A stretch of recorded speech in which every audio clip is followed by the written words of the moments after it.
Zaire Franklin not only leads the Indianapolis Colts in tackles, he also leads the Colts in doing the most in the community.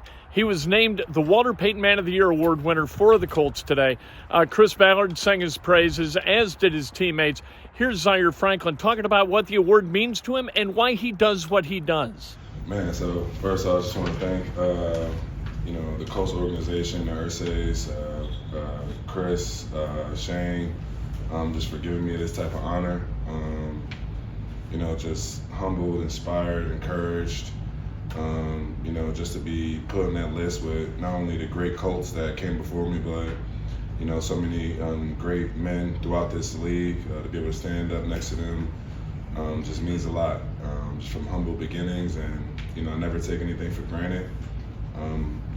Like you mentioned, my foundation named after my late mother and honor my late grandmother who raised me. They just always told me to leave a place better than I found it, and that's, from the day Chris drafted me. He probably don't remember. I was rambling about a whole bunch of stuff. He was probably trying to pass the phone off.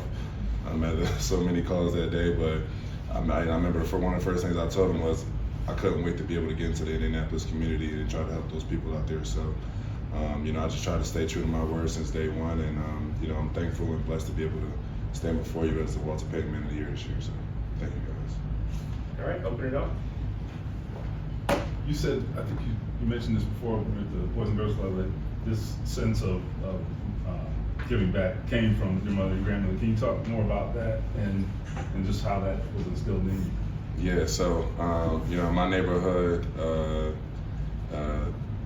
every voter day, my family was a family that ran the polls. And at first, I just always looked at it was cool. Always got a cool lunch. I was always off for school that day.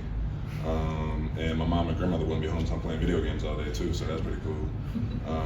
But as I kind of got older, I started to understand, just the importance and that responsibility that my family was really taking on of making sure and showing how important it was to get our neighborhood registered to vote, to encourage everybody to register to vote and use their voice. I think it was just that start and that understanding of, showing my mother, my grandmother, my great-grandmother, my great-grandfather, the tradition that they started and the tone that they set in my family and in my neighborhood. I think that just kind of continued and inspired me to just, be so, encouraged to go and help the community. Is it difficult to balance your job with this, or is it just simply necessary?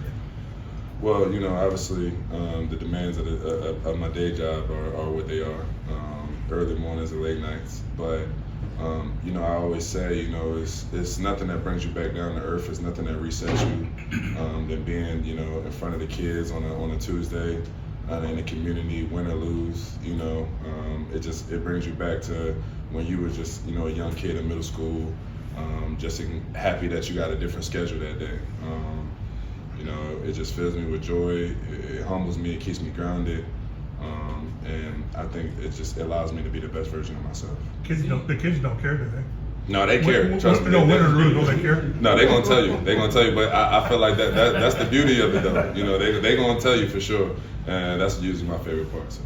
See, you're in a space that's dominated by men. Why is it so important for you to point to young women? Yeah, so just the upbringing that I had, raised by my mother, my grandmother, my great grandmother. I was in a house full of women. So I said I spoke little and learned a lot.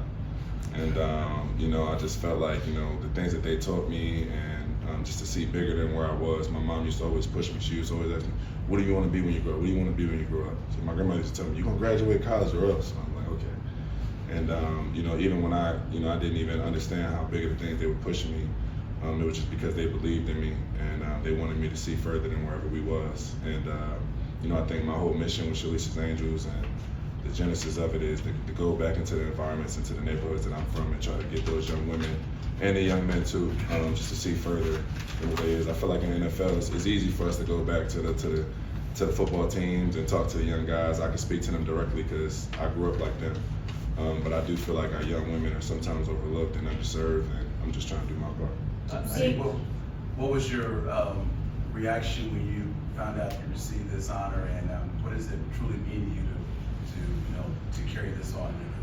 Man, I was just shell-shocked, humbled, just grateful.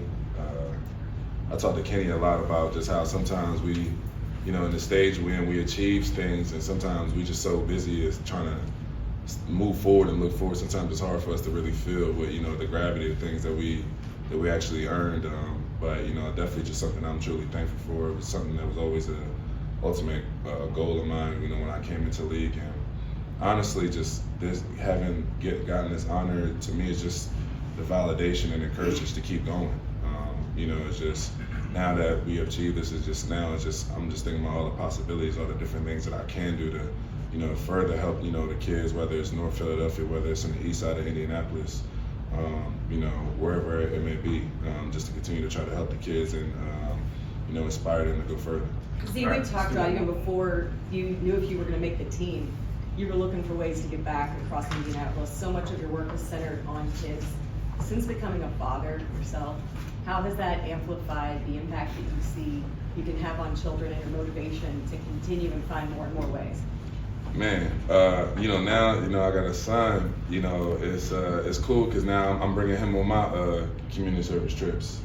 And we just keeping the cycle going the same way, you know, my grandmother and my mother inspired me to, you know, help our community and help people. I wanna put that in him early, and just teach him that, you know, it's bigger than us, it's bigger than yourself, and the best way to move forward is by giving back and helping people that, you know, is less fortunate.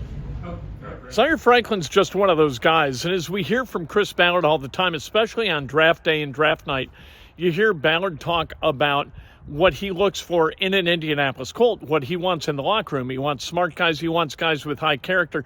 It's funny how those two characteristics kind of find their way into the same person, and that certainly is one of the reasons that Zaire Franklin was drafted in the 7th round out of Syracuse on this team, and one of the reasons that he's developed into the player that he is, the leader on this defense.